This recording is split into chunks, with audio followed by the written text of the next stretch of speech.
Your Excellency President John Dramani Mahama, which I had the pleasure of listening to in his first address in Addis to the African Union upon assumption of his functions. It is really a great honor, sir, to be next to you in this function. Professor Ernest Arite, Vice Chancellor of the University of Ghana, thank you for your kind words and invitation. Honorable ministers and members of the Diplomatic Corps, Professor Akuswa Adumaku Ampofo, Director of the Institute of African Studies, Professor Etienne Eun Ehil, Secretary General of the Association of African Universities, Professor Atukwe Oke, Secretary General of the Pan-African Writers Association. I would like to recognize Dr. Luke Odkin and Michael Wolfers, associated with his father, who translated my first book into English, and all my friends from the community of Codesria, including some here present, such as the always calm, poised, and great Professor Sawyer, Dr. Chikata, Ngugi wa Thiong'o, an inspirator for all of us, Fatou Sow, and also Takiwa Manu, here also present. Allow me to pay tribute also to Professor Gordon for all the work that he has put helping Professor Akuswa in organizing this event. It gives me particular pleasure, and I have to mention it, that I'm addressing you at the UN Day. And I was supposed to be officiating the UN Day in Addis Ababa, but this is much more important.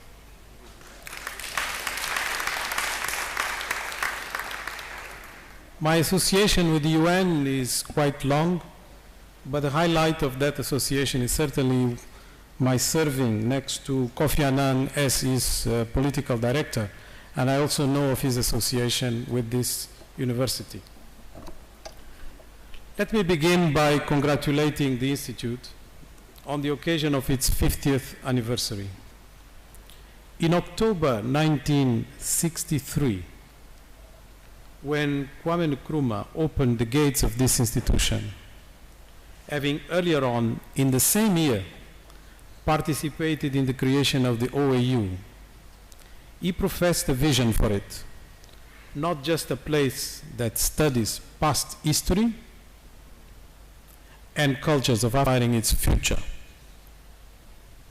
I therefore feel particularly honored to have been invited to address this gathering of Pan-Africanists and friends of Africa from across the globe.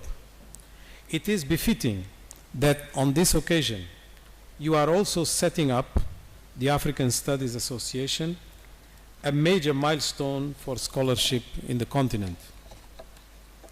Excellency President, dear friends, I met Mario de Andrade, then Minister for Information and Culture of Guinea-Bissau, when I was 16.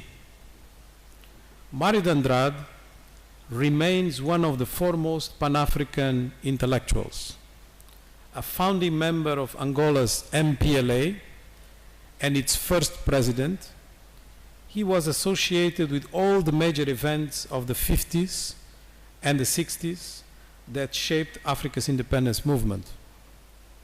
I became his assistant thanks to the crisp reality of that time that made us actors early on. I remember being given the task of reorganizing his private library. Most of the books were a journey of discovery about Africa, names that were to become referential for me and for many others were being revealed amidst dust and hard decisions on where to find space to make them fit with each other.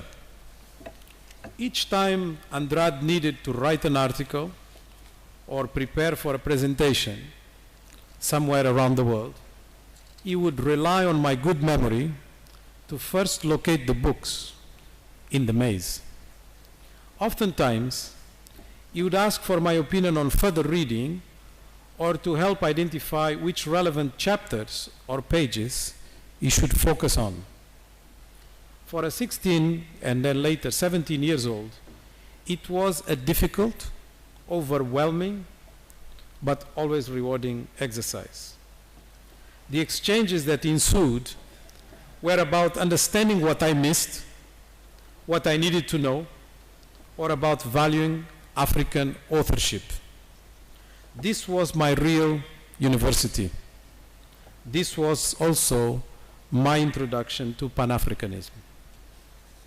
It was amazing to realize that this Angolan, turned dissident of his own MPLA, in the meantime in power in Luanda, could be a minister in another African country on the strength of his Pan-African credentials.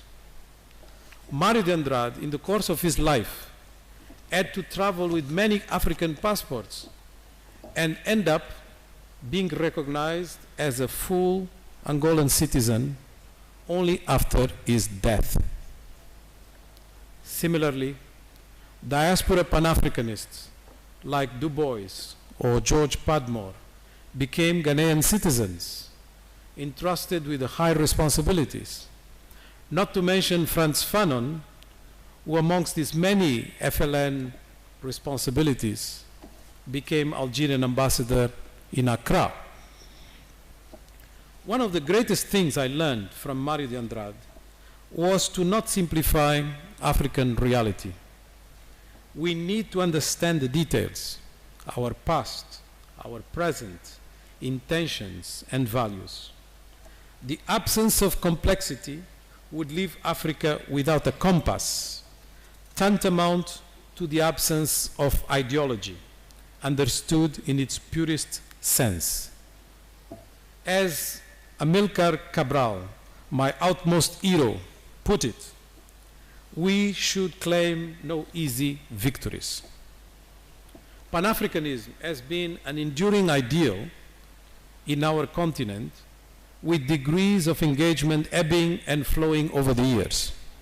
We are certainly in a period of revival of Pan-Africanist spirit, as shown by the fact that the theme of the 50th anniversary celebrations of the African Union has been dedicated to Pan-Africanism and African Renaissance, as the Commissioner Kaloko just mentioned to you.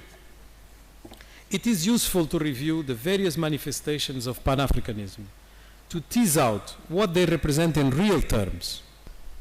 Indeed, observers have pointed out that it was precisely the capture and the uprooting of millions of Africans and conditions of slavery which laid the foundations for Pan-Africanism and blacks' affirmation in the United States and West Indies. The Africa diaspora, public intellectuals of the early 20th century, were the interpreters of a will for a more developed and structured movement to give pride and honor to all Africans. In the absence of a geolocator of their origins, they constructed an ideal Africa, psychologically and politically. They envisaged the need for the union of all Africans and blacks around a unique and integrated struggle against all forms of discrimination. It was not immediately a political ambition of independence, but the elements of such a purpose and goal were easily identifiable in the statements of these progenitors of a Pan-African cause. Africans should remember the debt they have to these precursors, originally from the Caribbean and the US, as shown by the fact that the theme of the 50th anniversary celebrations of the African Union has been dedicated to Pan-Africanism and African Renaissance, as the Commissioner Kaloko just mentioned to you. It is useful to review the various manifestations of Pan-Africanism, to tease out what they represent in real terms. The pertinence of past strands of Pan-Africanism must also interest us for the impact on our current thinking and approaches. Indeed, the mutual interaction of all these elements provide the basis for the current discourse on the Pan-Africanist ideal. One finding seems certain. Pan-Africanism has exerted a butterfly effect. As we all know, when a tiny butterfly flutters its wings in one part of the earth, this seemingly innocuous event can bring about a storm on the other side of the world. The need for identity that sprang up in the era of slavery in the New World has motivated waves of change that supported decolonization, the defeat of racism, and unity of purpose in a continent that has been plundered, exploited, and so easily divided by pompous sitting old men drawing artificial lines on inaccurate maps. The Pan-Africanist journey was not easy. It started with assertions of identity, dignity, equality, and inalienable rights in the late 800s. Indeed, observers have pointed out that it was precisely the capture and the uprooting of millions of Africans and conditions of slavery which laid the foundations for Pan-Africanism and blacks' affirmation in the United States and West Indies. The Africa diaspora, public intellectuals of the early 20th century, were the interpreters of a will for a more developed and structured movement to give pride and honor to all Africans. In the absence of a geolocator of their origins, they constructed an ideal Africa, psychologically and politically. They envisaged the need for the union of all Africans and blacks around a unique and integrated struggle against all forms of discrimination. It was not immediately a political ambition of independence, but the elements of such a purpose and goal were easily identifiable in the statements of these progenitors of a Pan-African cause. Africans should remember the debt they have to these precursors, originally from the Caribbean and the US. Three names from the diaspora are referenced by most: Du Bois, Marcus Garvey, and Aimé Césaire. Each of them would be linked to a particular brand of the Pan-African ideal. All were active in politics, members of the established political parties of their countries, and the three were involved in the construction of the Pan-African or the writers and intellectual movements and congresses. Their names are behind more or less radical views of what African unity and its links to the diaspora meant. Another interesting element to retain from the Pan-Africanism genesis is the aesthetic preoccupation of identifying the role of blackness and the definition of an African identity, countering the discriminatory views of Africa dating from the famous Hegel proclamation that Africans had no history, or the until quite recent school books version that history starts with the written word, with the accompanying myth that the written word, of course, was absent from Africa. Without taking the time for a longer incursion into the history of Pan-Africanism and its genesis, it is fair to consider its official birthday as the Manchester Congress of 1945. Obviously, this is an important year. Before the end of the Second World War, most of the Pan-African activities were actually held in Europe and to a lesser extent in the US. From the communist movement influences of the 1930s to the agitation of the student associations in London, Paris, and Lisbon, the action was geographically far from the continent. A remarkable exception was precisely the African National Congress, founded in South Africa in 1912, the oldest African political party. While the ANC was following closely developments abroad, in its first decades, the level of its exposure to outside ideas was minimal, networking then not being easy. We were not at the height of internet. The ANC focus was more on the struggle against the most sophisticated institutional architecture of discrimination, apartheid, the ideology that became synonymous to racial separation in the contemporary world. More than any other, Kwame Nkrumah is the symbol of the repatriation of Pan-Africanism to Mother Africa. His own political career and personal trajectory personifies the shift from rights to independence. Although his home country, Ghana, became independent only in 1957, his leadership was already exercised during the indirect rule transition. He was, from the time of his studies abroad, closely involved in the independence movement. It is curious to note that in his quest for the integration of Africans across the board, he eventually would become, back home in Accra, some of the Pan-Africanism forefathers from the diaspora. This welcome is very befitting for the reasons I just mentioned. Nkrumah was much influenced from a Marxist reading of reality. His vigor and enthusiasm betrayed a less grounded knowledge of socio-economic reality. His classic Marxist class struggle views lacked the more comprehensive understanding and sophistication of the likes of Frantz Fanon and Amilcar Cabral. He designed then, nevertheless, the most ambitious agenda for Pan-Africanism.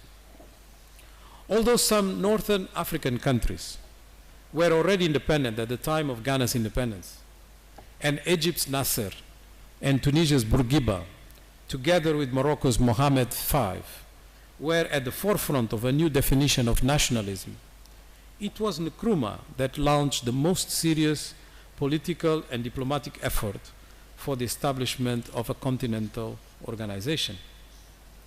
Soon independent African countries became divided between various groups, each with a different reading of what should be the nature of the relationship with external powers. The most known groupings of the time are obviously the more radical Casablanca group and the softer Monrovia group. In fact, there were many others, such as the Lagos Chart, the Conakry Declaration group, the Brazzaville group, and other loose configurations, all fighting for protagonism. Here, the role of Emperor Haile Selassie and Ethiopia, the only land not colonized in the entire continent, deserves to be fully recognized. It was the skill of the emperor that allowed for a conciliatory process that brought African leaders under one tent. The establishment of the OAU in 1963 has many fathers and mothers, and indeed many intermediate midwives. The declaration that was eventually adopted is a compromise, actually far from the original proposal from the emperor. But the significance of that 23rd May is to be found more on the agreements about the key objectives for a total political liberation of the continent, solidarity, and integration, all of which came straight from the common body of the Pan-African ideology. Despite the mixed record attributed to the OAU, the organization did deliver on its most important objective with remarkable efficiency. It was to no small degree thanks to its Liberation Committee, the most important body emanating from the OAU, that the continent kept the focus on the desire for total liberation from colonialism and racism, including getting rid of the apartheid regime. Many forms of solidarity can be traced to the OAU and its record, including some less fashionable, because they were offered by African strong men. They were testimonies of the appeal of the African ideology, both at national, sub-regional, and regional level. Pan-Africanism remained a critical identity factor for political actors across the continent.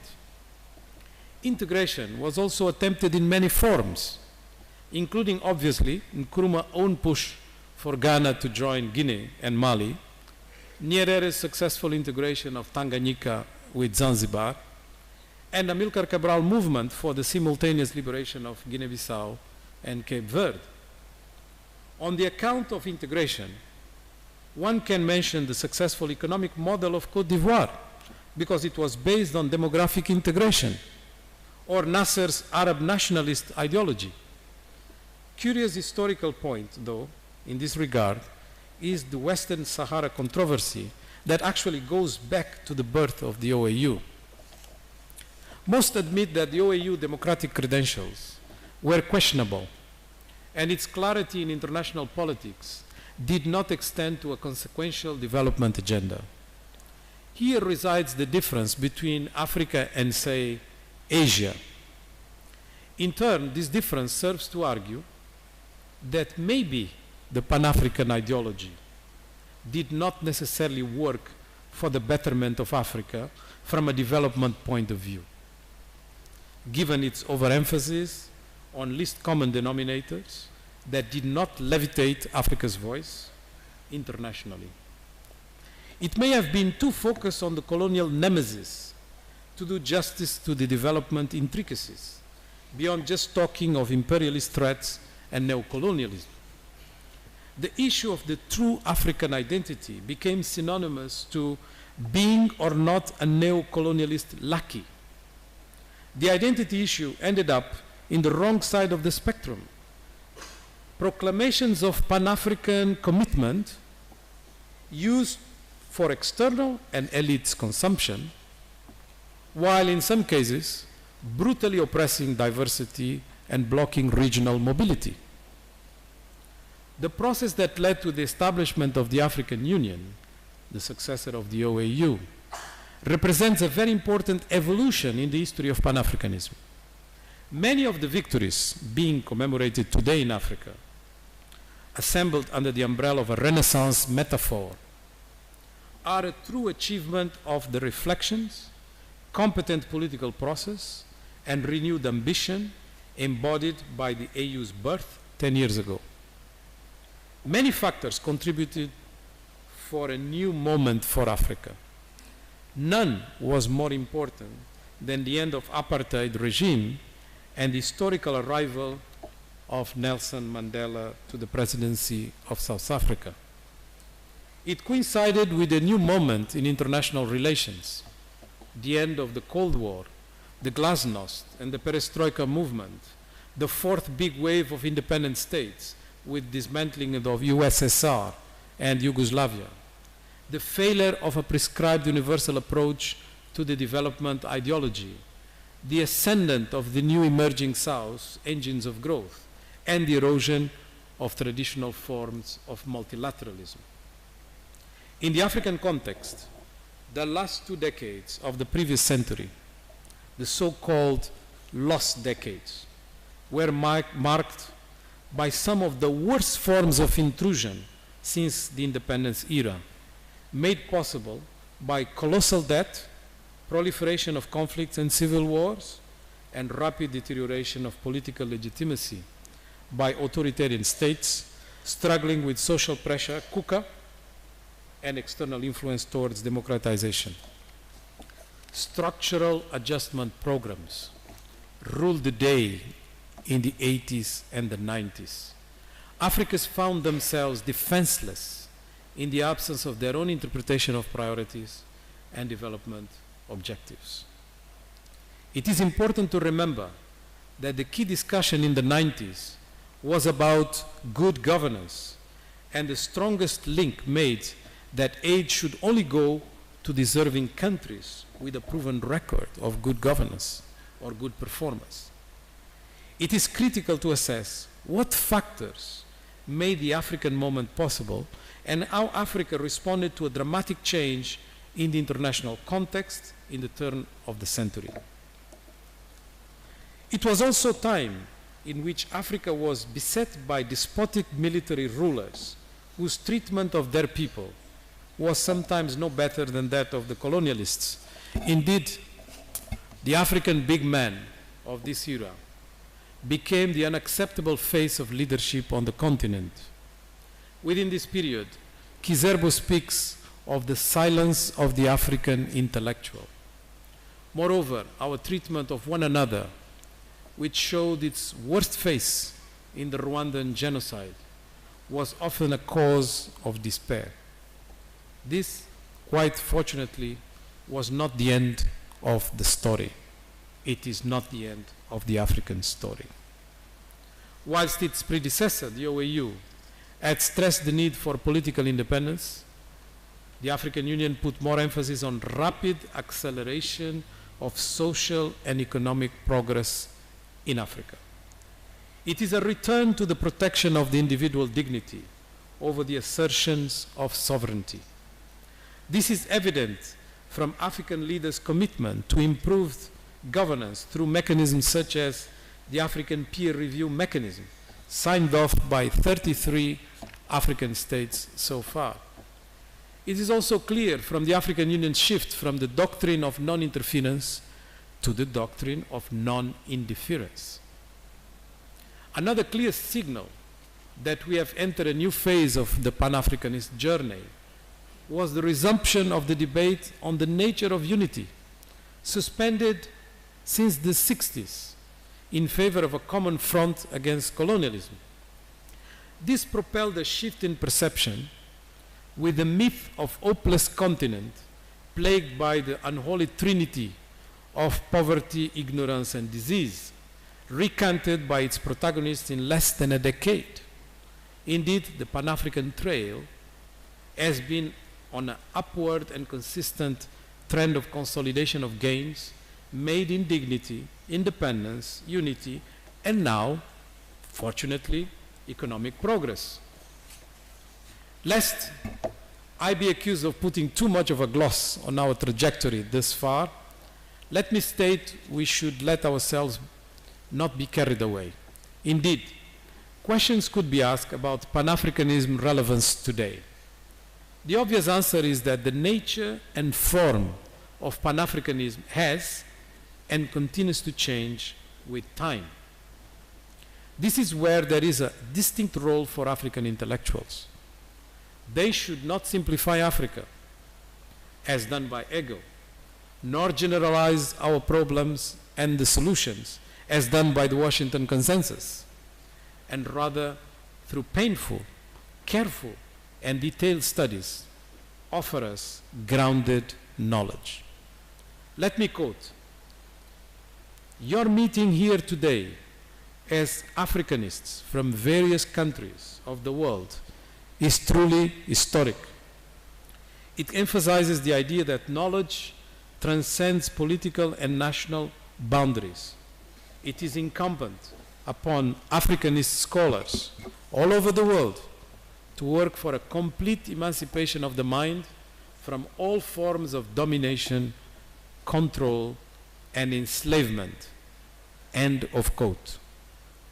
I just quoted directly from a Kwame Nkrumah speech to the Africanists who gathered at the first International Congress of Africanists in 1963. This call for the complete emancipation of the mind is as relevant today as it was more than 50 years ago. As much as today's Africa looks so different from the independence years, we have a backlog to address. Indeed, we continue to lag behind other regions which have not had the benefit of a common sense of purpose, such as ours. How can we justify the continued restrictions on the movement of our people and goods they produce within the continent, or the increasing levels of inequality and segregation within our countries? Have we as yet solved the identity crisis between citizens and subjects, or the political agency that democratization brings? What about the dilemma of wars and insecurity based on lack of inclusiveness? We can make this the African moment if we seize the day and respond in a clear-sighted and determined manner. African intellectuals need to examine and clearly understand what the African moment entails. African Union's Agenda 2063, which seeks to bring about the structural transformation of the continent, should be premised on us controlling the narrative and creating the opportunities for Africans to really industrialize, control their natural resources with value addition, and creating jobs that are required by the youngest workforce in the world. We cannot hide behind the simplicity and be content to just proclaim an African Renaissance as the new wave of Pan-Africanism. We have to give it content. To conclude, permit me to quote Amilcar Cabral, an extraordinary exhortation that he has made that is as relevant today as it was more than 40 years ago. And I quote, "We must practice revolutionary democracy in every aspect of our life. Every responsible member must have the courage of his responsibilities, exacting from others a proper respect for his work and properly respecting the work of others. Hide nothing from the masses of our people. Tell no lies. Expose lies whenever they are told. Mask no difficulties, mistakes, failures. Claim no easy victories. If we can dream it, we can do it." Thank you for your kind attention.